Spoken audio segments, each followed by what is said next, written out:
Halo guys, perkenalkan kami dari kelompok 10. Nama saya Erwin dengan NIM 22050. Aku Ina dengan NIM 22211470. Saya Dian Citra Diani dengan NIM 222114072. Halo teman-teman, perkenalkan nama saya Ari dengan NIM 081. Di sini kami dari kelompok 10 ingin membahas hasil kerja kelompok kami mengenai pelaporan hasil audit dan laporan auditor independen. Nah, yang pertama yaitu pelaporan hasil audit adalah media formal yang digunakan oleh auditor untuk mengkomunikasikan hasil audit kepada pihak-pihak yang berkepentingan dengan bermaksud memberikan penilaian atas kewajaran laporan keuangan suatu perusahaan. Laporan hasil audit harus memenuhi persyaratan standar auditing dan auditor harus berkedudukan independen. Laporan audit independen biasanya dilakukan oleh akuntan karena pengetahuannya akan laporan keuangan. Laporan audit independen harus disusun berdasarkan perspektif yang jelas, yaitu sudut pandang auditor internal yang kompeten, independen, dan melaksanakan tugasnya secara profesional. Dalam pelaporan hasil audit, auditor harus menyebutkan laporan keuangan yang diaudit dalam paragraf pengantar, menggambarkan sifat audit dalam paragraf lingkup audit, dan memberikan opini audit dalam paragraf opini audit. Opini audit tersebut meliputi pendapatan wajar tanpa pengecualian, pendapatan dengan pengecualian, pendapatan tidak wajar, dan pendapatan tidak memberikan pendapat. Karakteristik yang harus dipenuhi oleh suatu laporan hasil audit yang baik ialah akurat, jelas, dan ringkas, lengkap, objektif, konstruktif, dan tepat waktu. Yang kedua yaitu tujuan pelaporan hasil audit. Yang pertama, memberikan keyakinan bahwa laporan keuangan yang disajikan oleh perusahaan, organisasi, dan lembaga telah disusun dengan kewajaran. Yang kedua, menyediakan cara-cara untuk mendorong pelaksanaan tindakan. Yang ketiga, menyampaikan pertanggungjawaban hasil kerja kepada manajemen. Yang keempat, sebagai media informasi untuk menilai sejauh mana tugas-tugas yang dibebankan dapat dilaksanakan. Yang kelima, memberikan opini audit atas laporan keuangan yang telah diaudit. Yang keenam, memberikan rekomendasi dan saran kepada pimpinan perusahaan. Yang ketujuh, menunjukkan hasil pemeriksaan dan rekomendasi apabila terjadi kekurangan. Yang kedelapan, memberikan jaminan bahwa laporan tetap dimonitor sampai diperbaiki. Kemudian manfaat dari pelaporan hasil audit itu sendiri. Yang pertama yaitu membantu menjanjikan laporan keuangan yang lebih akurat. Yang kedua, membantu menemukan jika ada kecurangan atau tindakan yang dapat merugikan keuangan perusahaan. Selanjutnya, memberikan keyakinan kepada pihak-pihak yang berkepentingan atas kewajaran laporan keuangan. Kemudian, memberikan informasi tentang audit, menyelesaikan konflik, kemudian memastikan kewajaran pertimbangan klien terhadap temuan audit dan rekomendasi audit, kemudian menjaga kredibilitas perusahaan, dan yang terakhir yaitu sebagai alat komunikasi yang di dalamnya terdapat tujuan yang dimulai dari penugasan, luas pemeriksaan, batasan yang dibuat, dan juga sarana untuk atau rekomendasi kepada pimpinan perusahaan. Kemudian yaitu pengertian dari laporan auditor independen. Laporan audit independen adalah dokumen yang dikeluarkan oleh seorang auditor independen yang bertanggung jawab untuk mengevaluasi dan memeriksa keuangan secara entitas atau perusahaan. Laporan ini berisi penilaian independen atas kelayakan, keandalan, dan kewajaran laporan keuangan yang disajikan oleh perusahaan.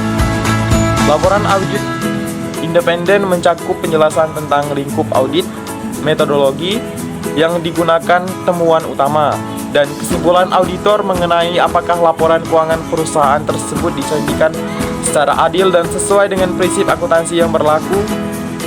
Laporan ini juga menyatakan apakah auditor dapat menemukan masalah atau ketidaksesuaian yang perlu disoroti kepada pihak yang berkepentingan. Laporan auditor independen sangat penting dalam memberikan keyakinan kepada para pemangku kepentingan bahwa laporan keuangan perusahaan telah diaudit secara objektif dan independen. Selanjutnya ada proses pelaporan hasil audit. Yang pertama, tahap persiapan pelaporan, meliputi pengumpulan data dan bukti audit. Pada tahap ini, auditor mengumpulkan data dan bukti audit yang diperlukan untuk mengevaluasi keadaan keuangan perusahaan. Data dan bukti audit ini harus diperoleh dengan cara yang sah dan memadai agar dapat digunakan sebagai dasar dalam menyusun laporan audit. Selanjutnya, evaluasi materialitas.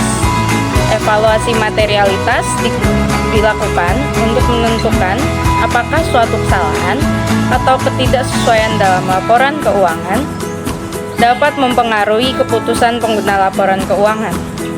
Auditor harus mengevaluasi secara objektif dan memadai. Selanjutnya ada penilaian risiko. Penilaian risiko digunakan untuk menentukan risiko yang mungkin terjadi pada perusahaan dan bagaimana risiko tersebut mempengaruhi laporan keuangan. Auditor harus mempertimbangkan risiko secara cermat dan memadai. Kedua, tahap penyusunan laporan audit meliputi struktur audit. Struktur laporan audit mencakup bagaimana laporan tersebut akan diupload. Biasanya, laporan audit terdiri dari bagian-bagian seperti pendahuluan, latar belakang organisasi yang diaudit, ruang lingkup audit, metodologi yang digunakan, temuan utama, rekomendasi, dan lampiran. Struktur ini membantu pembaca laporan untuk memahami informasi secara sistematis. Bagian yang kedua, penyajian temuan audit. Bagian ini menjelaskan hasil temuan dari proses audit. Temuan audit mencakup kelemahan atau masalah yang ditemukan selama audit. Informasi ini harus disajikan secara jelas dan rinci, termasuk bukti-bukti yang mendukung temuan tersebut. Tujuannya adalah untuk memberikan pemahaman yang mendalam tentang kondisi yang dievaluasi. Bagian ketiga, pendapat auditor. Pendapat auditor adalah kesimpulan profesional auditor tentang keberadaan atau ketiadaan penyimpangan material dalam laporan keuangan atau prosedur-prosedur yang diaudit. Pendapat ini bisa bersifat wajar tanpa pengecualian atau tidak ada penyimpangan material, wajar dengan pengecualian ada penyimpangan tetapi tidak material, atau tidak wajar karena mengandung penyimpangan material. Pendapat ini mencerminkan evaluasi menyeluruh auditor tentang keandalan informasi yang diaudit. Yang berikut ada isi laporan auditor independen. Unsur-unsur laporan auditor independen yang pertama ada pendapat auditor. Ini adalah elemen paling penting dalam laporan. Pendapat ini mencerminkan kesimpulan akhir auditor tentang apakah laporan keuangan tersebut disajikan dengan jujur atau sesuai dengan prinsip akuntansi yang berlaku. Pendapat auditor bisa berupa pendapat bersih jika laporan dianggap memadai atau pendapat yang menyatakan ketidaksetujuan jika terdapat ketidaksetujuan atau masalah yang signifikan. Yang berikut ada tanggapan manajemen terhadap temuan. Setelah auditor mengevaluasi laporan keuangan, mereka mungkin menemukan temuan atau masalah tertentu. Bagian ini mencakup tanggapan dari manajemen perusahaan terhadap temuan-temuan tersebut. Manajemen dapat menanggapi dengan menyetujui perbaikan yang diajukan atau memberikan penjelasan mengenai tindakan yang akan mereka ambil untuk mengatasi masalah tersebut. Dan ketiga ada tanggapan auditor terhadap tanggapan manajemen. Auditor juga dapat memberikan tanggapan atas respon yang diberikan oleh manajemen. Mereka dapat menginformasi apakah tindakan yang diambil oleh manajemen dianggap memadai atau jika masih diperlukan langkah tambahan. Tanggapan auditor terhadap tanggapan manajemen adalah bagian dari keseluruhan laporan yang memberikan gambaran tentang proses audit dan langkah-langkah yang diambil dalam menilai kelayakan laporan keuangan. Ketiga unsur ini bersama-sama membantu pemangku kepentingan memahami apakah laporan keuangan perusahaan tersebut dapat diandalkan, serta langkah apa yang akan diambil oleh manajemen dan auditor dalam menangani temuan-temuan audit. Yang berikut ada kepatuhan dengan standar profesional dan etika auditor. Kepatuhan dengan standar profesional dan etika adalah aspek kunci dalam pekerjaan seorang auditor. Berikut adalah beberapa poin terkait. Yang pertama, independensi. Auditor harus mempertahankan independensi penuh dan tidak memihak. Mereka tidak boleh memiliki kepentingan finansial atau hubungan yang dapat mengancam kemandirian dalam menjalankan audit. Yang kedua, integritas.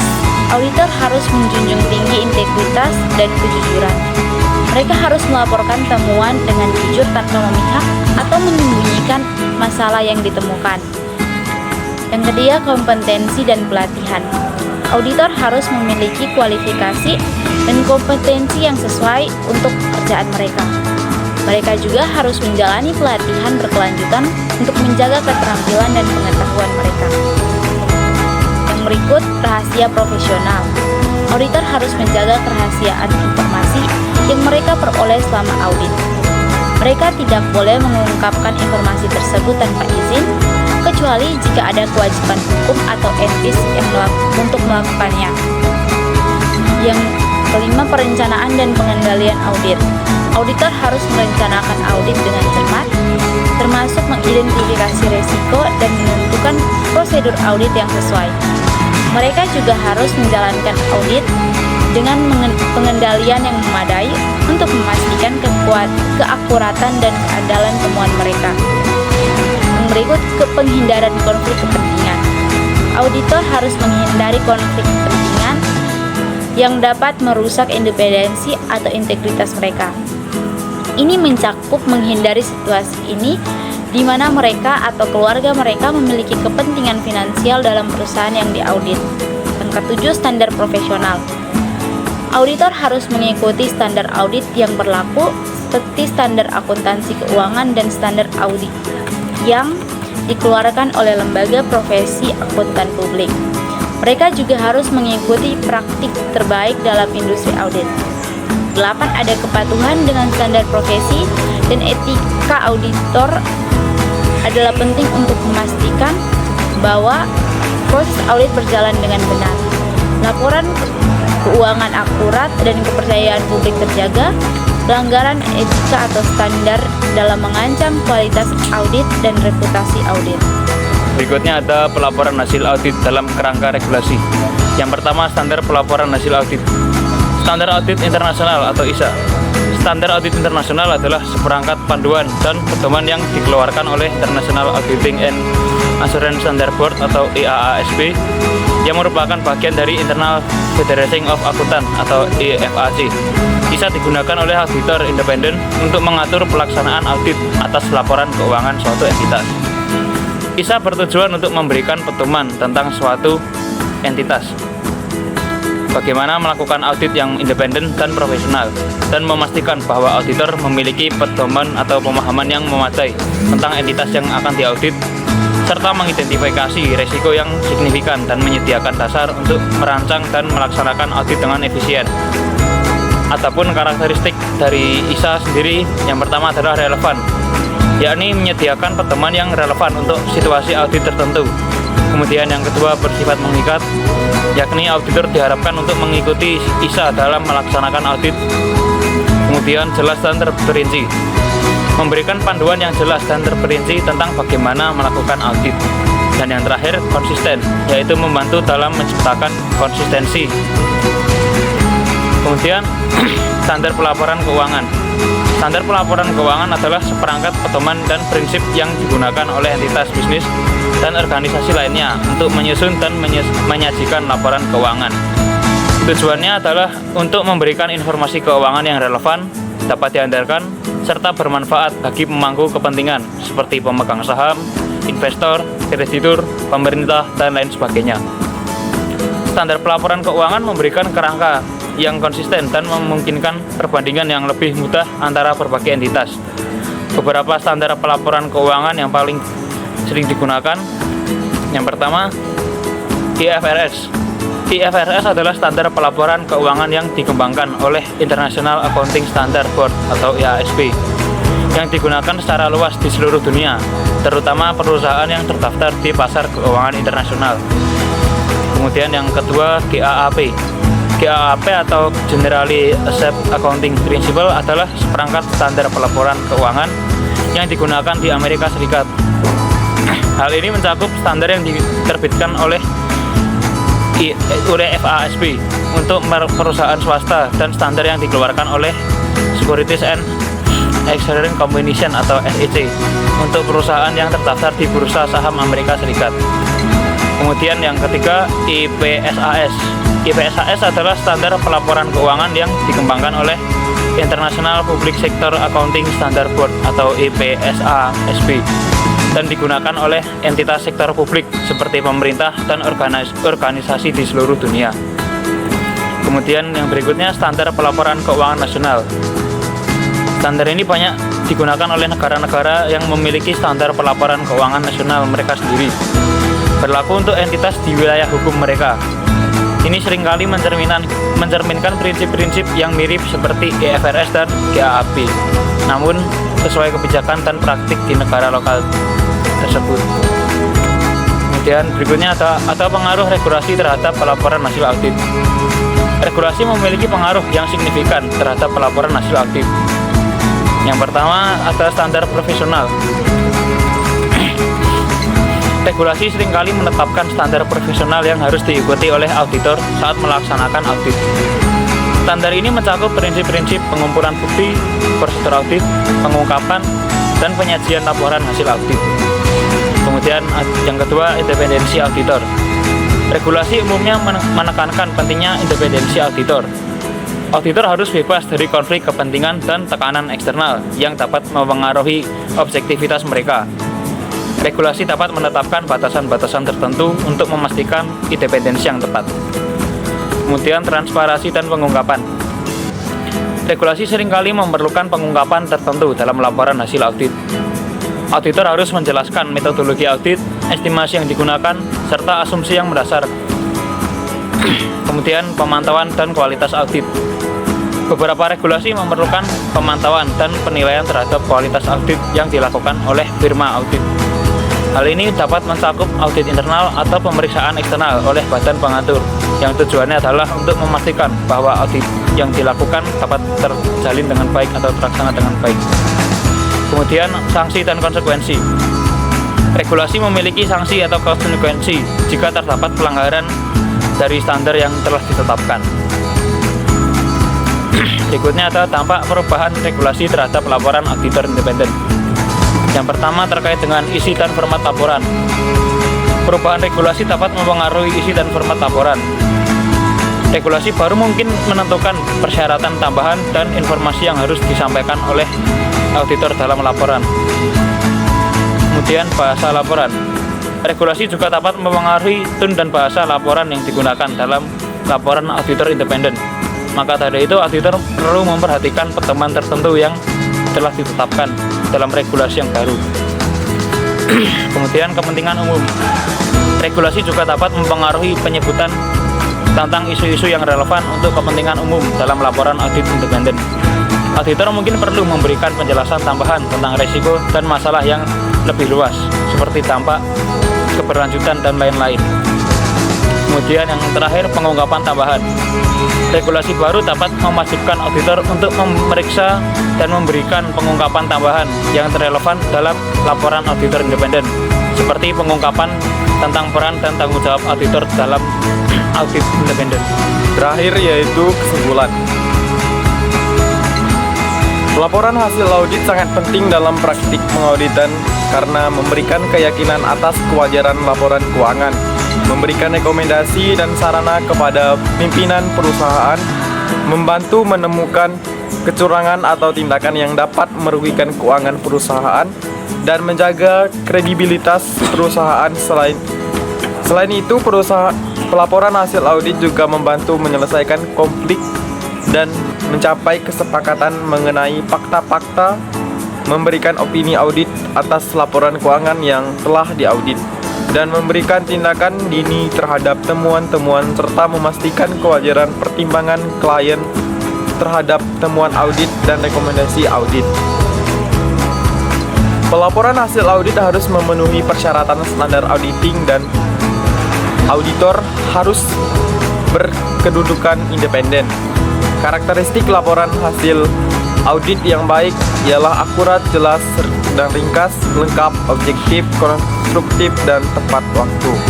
Tahapan penting dalam membuat laporan hasil audit yaitu meliputi perintah audit, perencanaan audit, pelaksanaan audit, dan pelaporan hasil audit serta tindak lanjut audit. Standar pelaporan hasil audit harus memuat dasar melakukan audit, identifikasi audit, tujuan atau ringkup peluang audit, temuan audit, dan opini audit. Teknik menulis laporan hasil audit yang efektif meliputi menggunakan gaya bahasa dan kalimat yang menggambarkan konsistensi kesimpulan dengan temuan audit, bukti audit, teknik, dan prosedur audit. Kemudian yaitu tantangan dan peluang dalam proses pelaporan. Tantangan dan peluang dalam proses pelaporan hasil audit dan laporan audit independen adalah yaitu tantangan yang pertama yaitu proses pengambilan bukti audit yang memerlukan waktu dan biaya yang cukup besar. Yang kedua yaitu keterbatasan sumber daya manusia dan teknologi yang dapat mempengaruhi kualitas pelaporan hasil audit. Kemudian yang ketiga yaitu adanya tekanan dari klien untuk memberikan opini audit yang menguntungkan. Yang keempat yaitu adanya risiko kesalahan dalam proses pengumpulan dan pemeriksaan bukti audit. Kemudian yang kelima yaitu adanya perbedaan interpretasi atas standar auditing yang dapat mempengaruhi hasil pelaporan audit. Kemudian yaitu peluang. Peluang yang pertama yaitu penggunaan teknologi dalam proses pengumpulan dan pemeriksaan bukti audit dapat meningkatkan efisiensi dan efektivitas pelaporan hasil audit. Adanya standar auditing yang jelas dan terus berkembang dapat membantu meningkatkan kualitas pelaporan hasil audit. Kemudian yang ketiga yaitu adanya kesadaran dari klien akan pentingnya pelaporan hasil audit yang akurat dan independen dapat membantu meningkatkan kualitas pelaporan hasil audit. Kemudian yang keempat yaitu adanya peluang untuk memberikan rekomendasi dan saran kepada pimpinan perusahaan untuk meningkatkan efisiensi dan efektivitas perusahaan. Kemudian yang kelima yaitu adanya peluang untuk menemukan kecurangan atau tindakan yang dapat merugikan keuangan perusahaan dan memberikan tindakan dini terhadap temuan-temuan. Sekian dari kelompok kami. Terima kasih.